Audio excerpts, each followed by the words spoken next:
Well, it is true that both at its beginning and its end, the novelty wave undergoes, at its beginning, a series of balloon-like expansions, which is what these new cosmologies are calling for. Instead of a smooth Big Bang, they're calling for tremendous expansions very shortly after the beginning of the universe in a series of successive stages. So in that sense, you may be right. We were talking before we came on stage tonight, and I was saying that to my mind,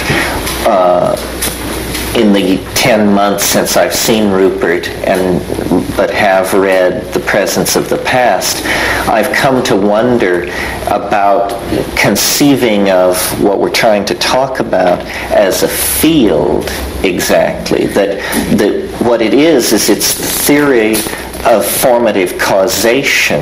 The morphogenetic field is just an image of trying to understand how this preformative causation could work. And one thought that has occurred to me about it is the Big Bang is basically tremendous energy, free energy, which, as Rupert described, goes through a series of coolings, and as it cools and energy dissipates and is lost as heat, form emerges. First the form of nuclear chemistry, then organic chemistry, then molecular chemistry, so forth and so on, but progressively more and more complex form as you move toward the point of the arrow of time. Well, rather than visualizing this as a field in which previous states, the presence of the past, where previous states are impacting on successive states, another way you could think of it is energy enters a universe in which at a very great distance ahead of time's arrow, there is a plenum of form, a kind of form of forms, if you want. And if the causality that operated within this form of forms was a two-way causality, then what you would have is the expanding shell of energy that is the universe slowly being influenced essentially by information flowing backward from the future. And so it isn't so much the presence of the past that puts the stamp of form onto things, but that form is an intimation of a future state that is a kind of maximizing of form into a kind of metaphysical hypostatization beyond our ability to conceive. Have you ever considered this possibility? We should have rehearsed that.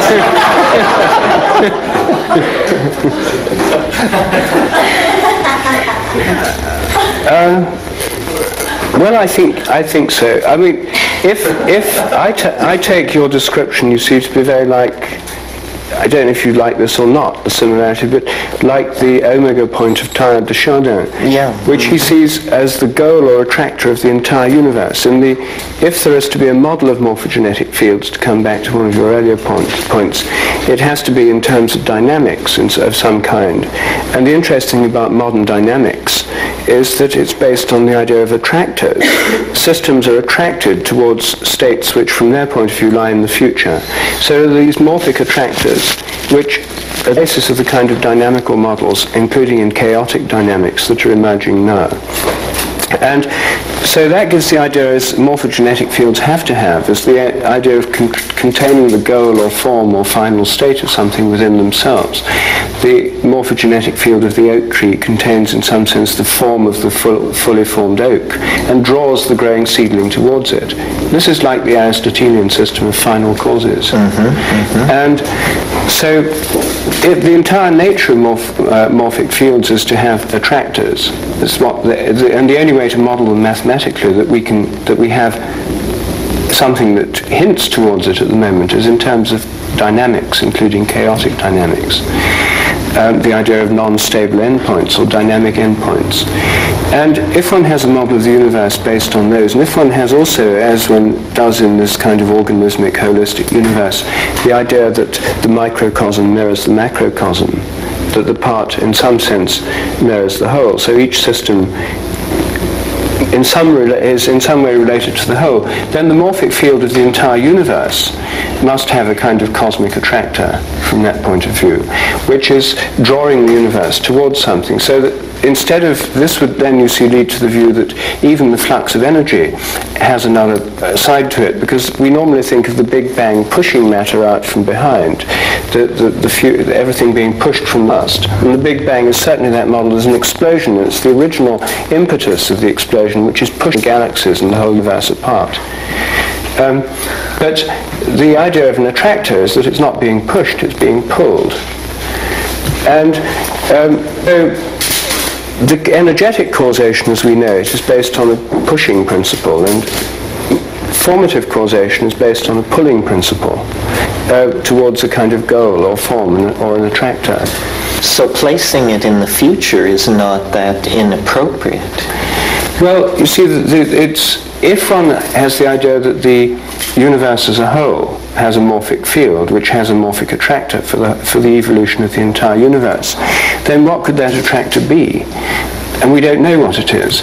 It might be a kind of ever receding attractor, so the universe would just go on expanding forever and forever and forever, with an endless creation of new forms with no end.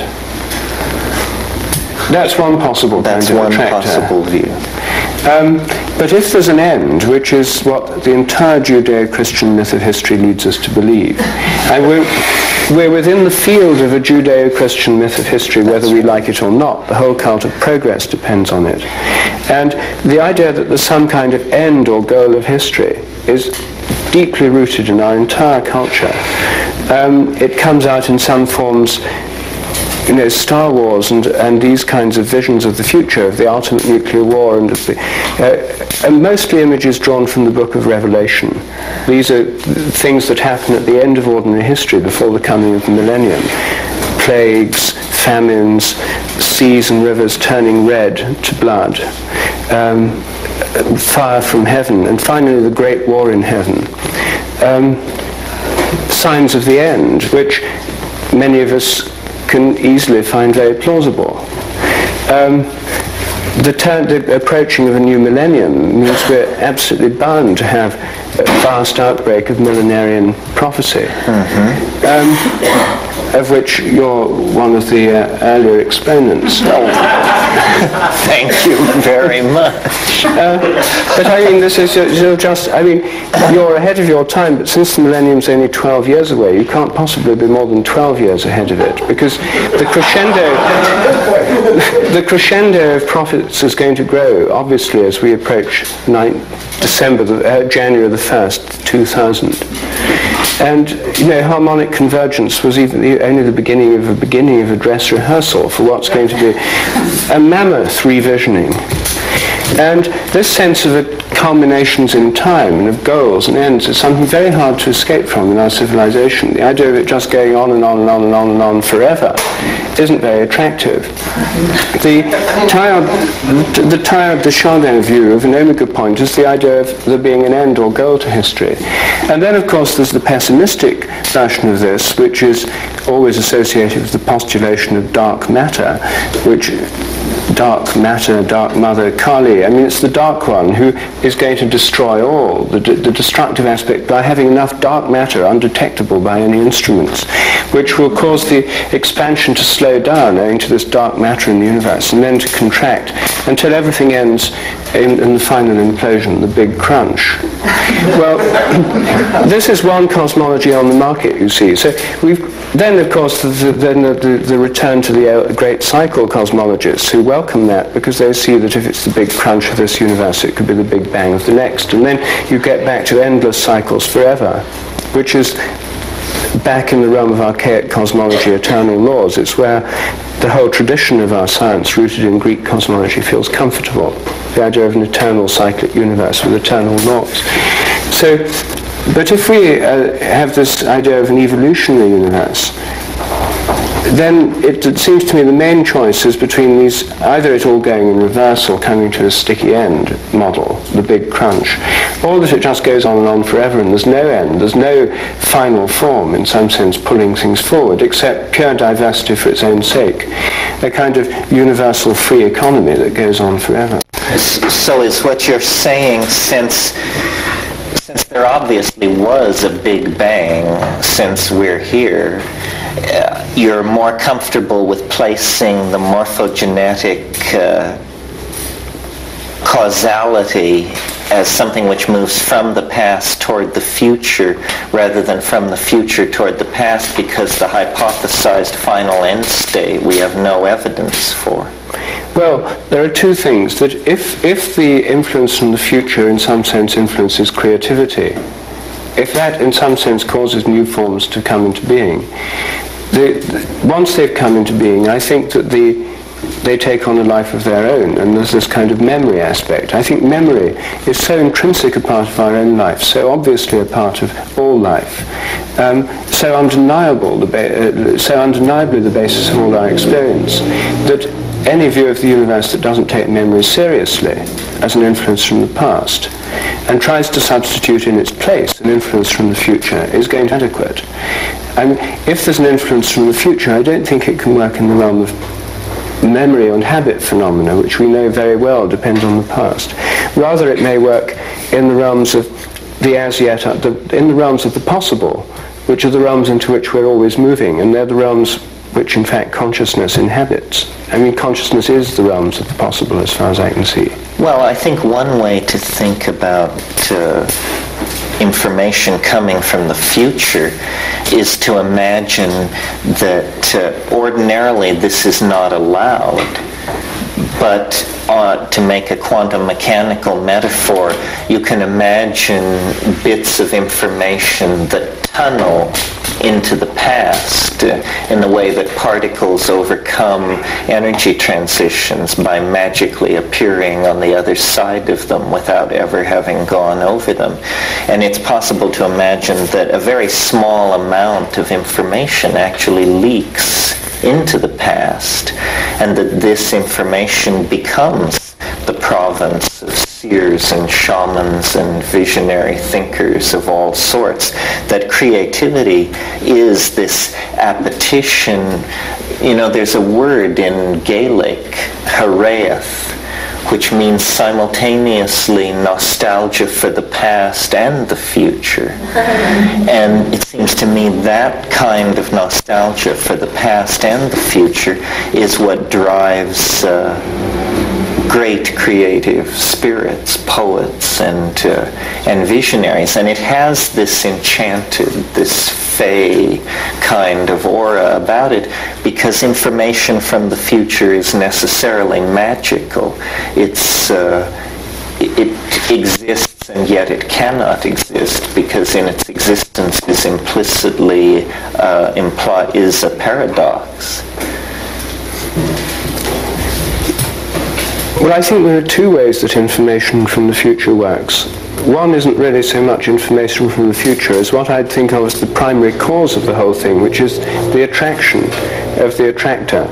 There's something in the future which draws us, for example, forwards.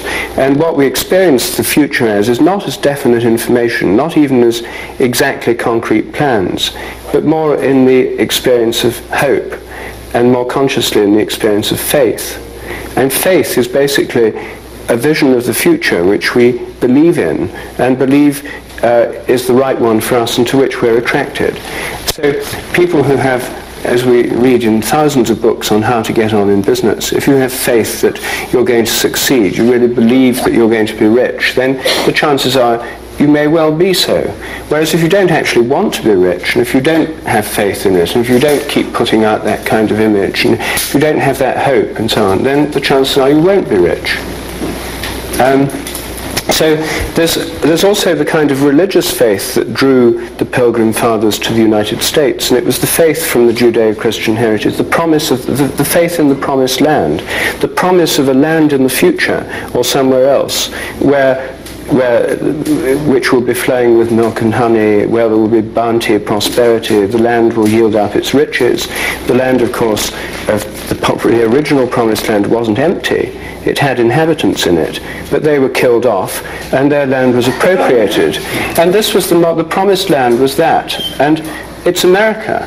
And that dream of the Promised Land, which drew everybody here to America or their ancestors, is this kind of hope, this drawing, this attraction, is what actually we know from our own experiences how this attraction works. It works through faith, through vague mythic hopes, through sense of promises as yet unfulfilled, and so on. Well, the disturbing thing about that, then, is what you referred to, this utter conviction in the approaching end of the world, which motivates vast numbers of people caught up in this monotheistic myth system. All the major monotheistic religions appoint an end to the world, and for several of them it's soon. But you see, I think we're in a worse way than you may think, because if we say, all right, let's not bother so much with these monotheistic religions, what other models? Since I think that if morphic resonance works, then it means that our collective unconscious, and particularly our cultural unconscious, contains elements which they're so deep down, they influence us much more deeply than we know. And the Anglo-Saxon race, the English language, its cultural roots are in Germany. And the Germanic gods, the whole Germanic mythology is that the whole age will end in a twilight of the gods. And one of the problems that Hitler had in reviving the German gods is that entire theology of those gods, the entire pagan system of the Germanic gods, is one that comes to an appalling end in the twilight of the gods. Even the gods die out in this twilight of the world, when there's a destruction of all things, Ragnarok. So even if we look to pagan mythic sources, as well as the Judaic ones, and even if we look to the Hindu mythic sources, the idea of the Kali Yuga at the end of every age, where there's this densification of time, and finally the entire universe is dissolved. And then at Brahma, it's the inhaling of the breath of Brahma, and then a new universe is created or breathed out. It seems to me that a great many of these have this view that would lock into the idea of an end to time. Yes, well, or an end to history. Or an end to history. It's occurred to me recently in thinking about this, my own model of time comes to an abrupt end. For all of its prophecies to work, there has to be an end date assigned, and it only works when the end date is assigned very close to the end of the Mayan calendar, which is 24 years in the future. So I've spent a great deal of time trying to imagine how the world could end in 24 years. How is such a thing possible without just, God Almighty descending in a chariot of flame? But how could it happen without that? Could there be a plausible scenario created that would have our world utterly end in 24 years in a happy way? And it occurs to me that the way in which this is to be accomplished is staring us in the face. It is simply this, that shortly after the first few years of the next century, a technology will begin to be developed, the purpose of which will be to transmit a message forward into time. And unbeknownst to the technocrats who will create this massive governmental project to communicate with the future will be certain paradoxes which are built into the effort to do this. One of the things that will be discovered is if you invent a time communicator that can send a message into time, into the future, then anyone in the future can send a message back to you But no message can go further back into the past than the moment of the invention of the first time machine. Do you follow? So suddenly in human history, an absolute membrane for information is established. Before time communicator, all causality moves from the past to the future.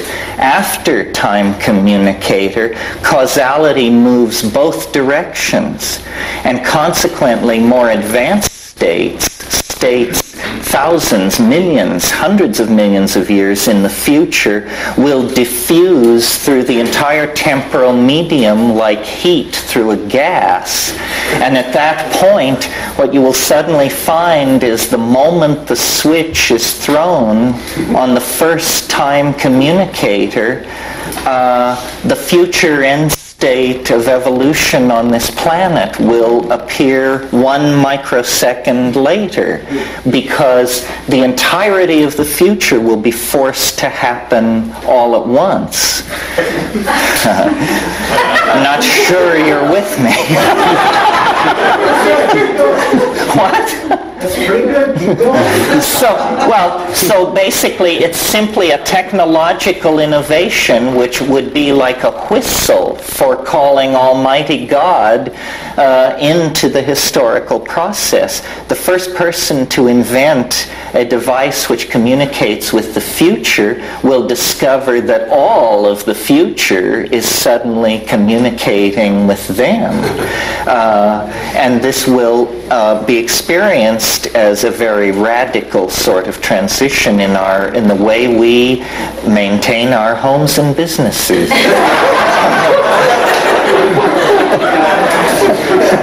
Well, I don't know. I think we've run past intermission time. Maybe we should have an intermission, and then all these people who are burning to ask questions should come back. How do you feel about that? Who whines behind the lights? Just a response. Just a couple of questions. I don't care. Fine. You. If that were true, we'd already be affected by that, though, wouldn't we? Well, because when that switch got thrown and the future kind of falls back onto that moment, the past is going to pile up behind it with momentum. Well, but we haven't reached that moment when the switch is thrown. Somebody has. But the future cannot go any further into the past than that moment. Absolutely, but the past is still going to pile up upon that point because the past is in the causative mode, right? First one thing, then another, and another. Well, don't you think that's what's making the world so crazy? It may well. It's that we are running smack into another dimension. And that's what's creating the shock wave of cultural effects that we call the 20th century, but which, once we get through all this, it will be known as the bow shock of transition to the millennial eschaton, or whatever it was. I've been storing up questions on that, but the most recent one is about the nature of time and whether in fact it is linear and, I had a talk with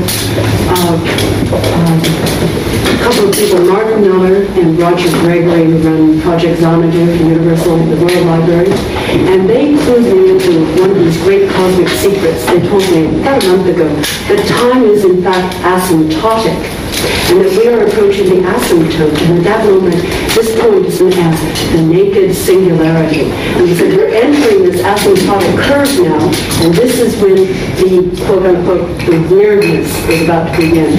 Where synchronicity begins piling up on synchronicity. And I wonder if this fits in with Morphic. Well, I think that this asymptotic thing that you're talking about, how you perceive it depends on where you stand in time. There is a certain point of view where only a few moments after the Big Bang, the asymptotic weirdness began to set in.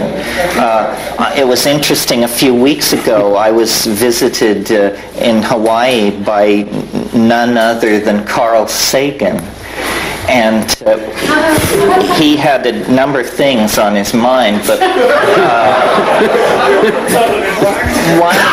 one of the things that he was at great pains to point out to me was I said something about this asymptotic approach to the end of history.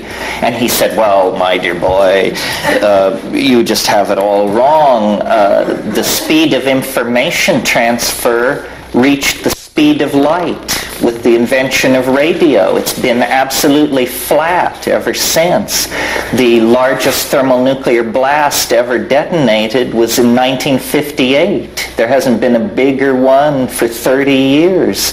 The fastest human object ever built was launched in 1967. There hasn't been a faster one since. So this nonsense about ever increasing this, that, and the other just doesn't hold water. But you're dealing with the cybernetic. Well, what is increasing asymptotically is density of connectedness. And obviously, at a certain point, you reach maximum density of connectedness in the present. The only way you can then continue to densify connection is if the connections begin to move outward in time, into the future and into the past. And you undergo this transition from particulate Cartesian Newtonian existence to this wave mechanical, shamanic, both present in the past, present in the future, present in the present kind of existence. This is what I meant about the social implications of integrating Rupert's paradigm. It is permission to feel this new way and to know that it is a more correct mirroring of the greater cosmos than the model that had us as the citizen, the ego, the individual, all of that sort of thing.